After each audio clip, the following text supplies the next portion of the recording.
Howdy, y'all. So the last few videos I've been doing, I've been kind of pulling some clips and some stuff from more of my occulty type background. Pulling more from these stories of black magic, drugs, entity seeking, ghosts, poltergeists, demons, all the shit. And this video is going to be about the same. I'm not going to speak too much. I really just want to show you guys this little short documentary that I found. This is my old hangout spot. I love watching this documentary. This is back from when I was 18, 19, and I was living in Yoakum, Texas, down south near Gonzales. And there's a spot, the old Yoakum Hospital, run down long before my time, very haunted, very, very thick with poltergeist and demonic type activity. I loved this place.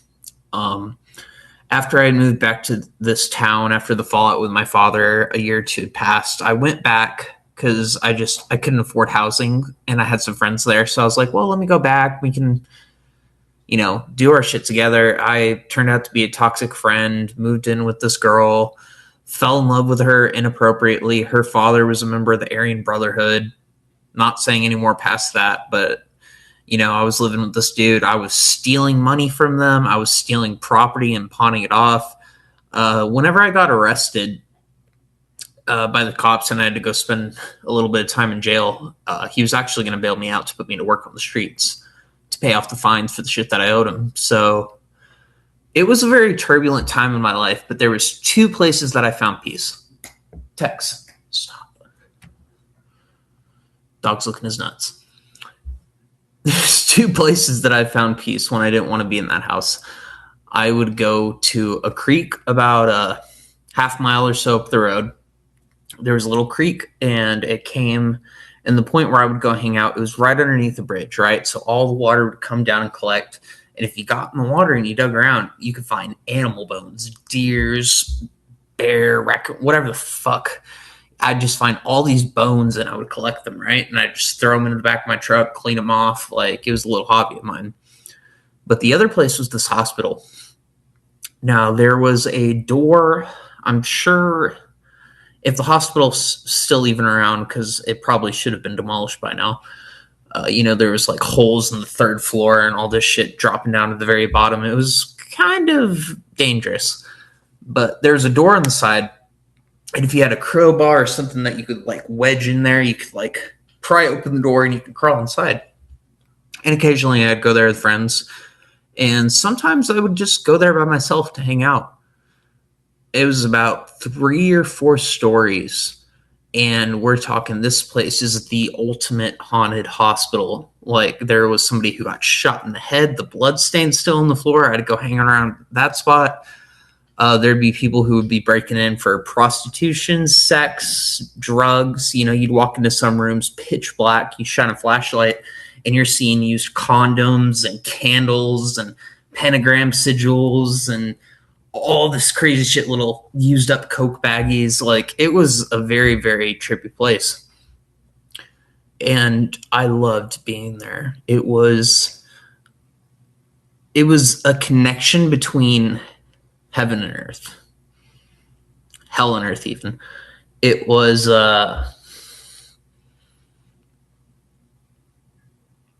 especially if you're there by yourself, it was a very dark but interesting, lively place to be. You've never been somewhere so empty in your life, yet so active. I could be wandering by myself on the second floor. They would have the nursing beds, all this old surgical equipment. It's still there. I stole a lot of it. And I would smash into cabinets and I would steal beakers and all sorts of shit that was still laying around. But you could go and you can talk to these things. Most people in town knew it. Anybody who believed in ghosts who had ever been in there, oh, no. But I would hear things running down the hallways. I would hear things banging in the other room. There's one room in particular that was really thick. I had a very hard time going into, and it was an x-ray room. So they still had the x-ray table. they'd had some Halloween events there from time to time to where people came in and they put like fake bloody handprints and pentagrams and all this shit all over the walls. But regardless, there was something very odd about this room. And there was at one point where I actually tried to make myself lay on the x-ray table, and there was just something screaming in my head, get the fuck off, get the fuck off, you don't belong here, get the fuck off. Very aggressive. I'd be walking through the hallways, shit would throw itself, slam itself. I would stupidly, like a fucking any white person in a horror movie would do, I'd go to the room where the banging would happen, and I'd look around, nothing be happening, and all of a sudden the shelves would be like, bang, bang, bang. So, like, it was very active, and often I would try to, like, communicate with these beings and these entities, these ghosts, these poltergeists, whatever, and never to much effect. They were very, very aggressive. It was a very sad, angry type place. But, you know, the reason I say all this is if I'm going into my past with the occults and black magic and psychedelics and demons and ghosts, this place is a very, very, very, very special place in my heart, and I miss it. And if I could just go wander around the hallways today and ask some new questions, I would. But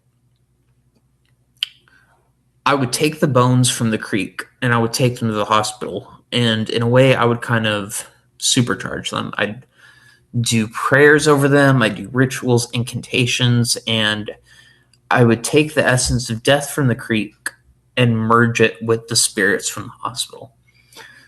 And of course, because I'm a dumbass, and at the time, you know, I didn't understand magic. I liked the idea of magic. I liked the idea of the occult, but I was misusing it.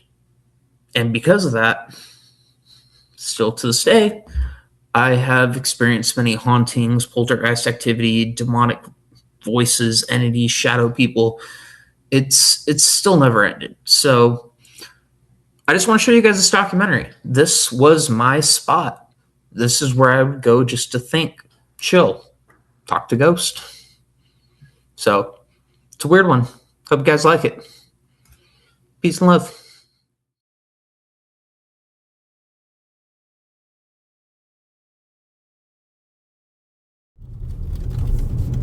Uh-oh.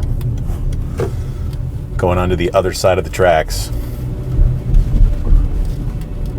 We all know what that means. Security would be nice.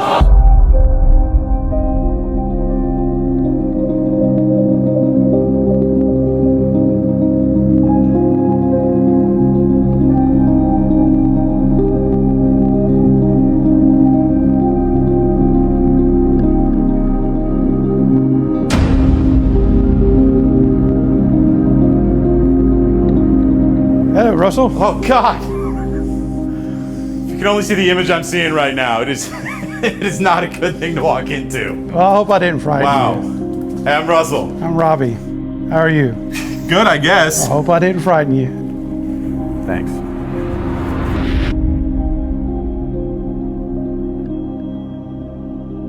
All right, Robbie, since you already scared the crap out of me, I want the full tour. Leave nothing out. Tell us all about the place. Well, the hospital was built in the early 20s.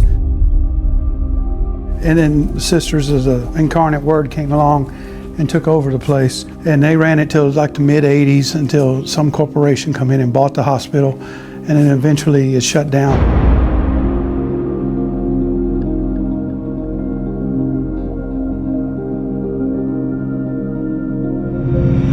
You guys have kind of set up this place as your own little paranormal lab. Yes, sir, we You've sure set have. up shop here. Yes, We've been to other abandoned hospitals before. They all look bad. Yes. They smell bad. yes.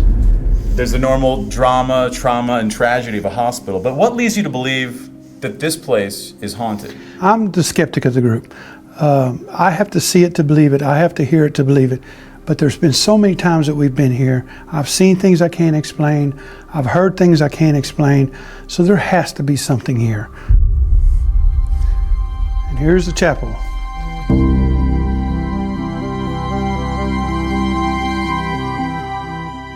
Wow. Kind of holy in a different way, huh? In a sense, yes. For several years, this is where Father Crom did his services at. He was the resident priest that lived here on site on the second floor. Unfortunately, in his youth, he was stricken with polio, which left him as a quadriplegic. This is his actual wheelchair right there that he used. Every Saturday at 5 o'clock he did his Mass. He was very much loved in this community. He was very much loved in this hospital. Everybody just was happy that he was here. Just a special guy. He was a very special guy. Yeah. Joked with the nurses and everything, I'm told. Yes, they had a wonderful relationship. Everyone that we've interviewed just beams about him.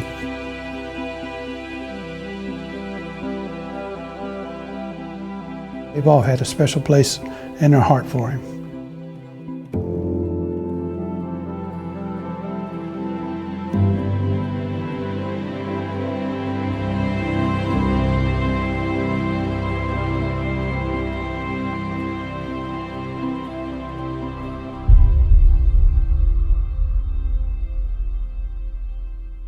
Now, has anyone seen Father Crom? There's no reports of physically seeing him. There's lots of EVPs in the chapel of a male voice, and so we're just assuming that it could be Father Crom as far as that goes. On this, this is the first floor where the ER and OR and stuff like that is that we get a lot of EVPs, several shadow people down here, footsteps, stuff like that. But first floor is also, for a short period of time, the hospital was segregated.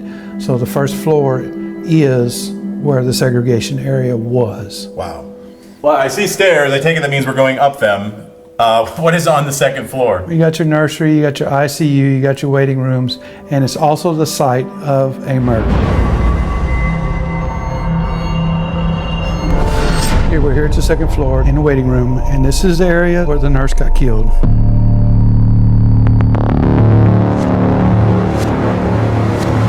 The husband came up the stairs, motioned for his wife right here on the other side of this wall, the nurse's station, called her over here. They got in an argument.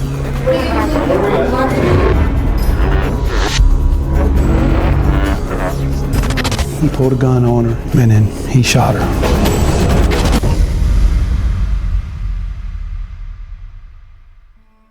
And she died right here at this spot. Everybody claims that's it. We've had several people come in, and they will verify that that's the spot where she died.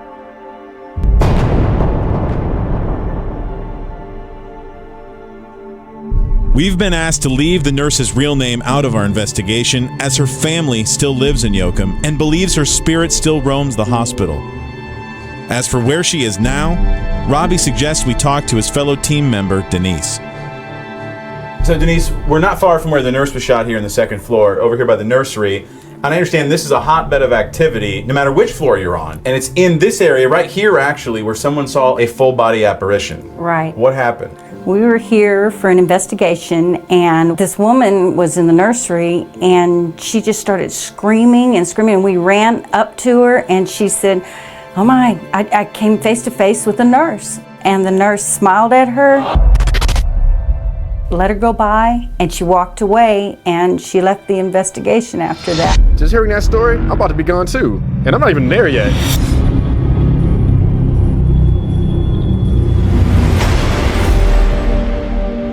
It seems the longer we're here and the more people we talk to, the deeper the story gets about this old hospital. Denise introduces us to fellow paranormal investigator, Gary. We're up here on the third floor where the nuns lived on the other end, and we're coming up on 306 where actually a team member took a picture, and we have a form of a blue mist coming out of this room, and we're pretty sure it's one of the nuns. Wow. So just took over the whole thing, or what? Like starting at the top and just coming working down. It was a really amazing shot.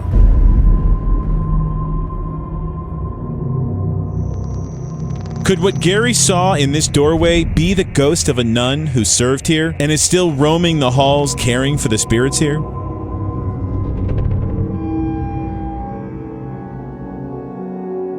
It's clear there's a lot going on here, from the priest who was beloved, the nurse who was shot, the nuns, the shadows, the voices, the noises. But I still get the feeling there's something we don't know. So, Robbie, I gotta ask you, Because obviously when we come to a location, we do a ton of research. Yes. We called people in Yoakum. Yes. And we tried to get some answers on things. People were unwilling to talk to us. Is there something more that we don't know about? Another story? What do you think's going on here? I think everybody's afraid because it was a Catholic hospital and they don't want to offend nobody's religion. Well, that's certainly not what we're doing. No, oh no, we absolutely respect every religion. We're not here to conjure anything. We're not here to do anything other than try to find out what is on the other side. So there's nothing we're missing? As far as I know, there's nothing.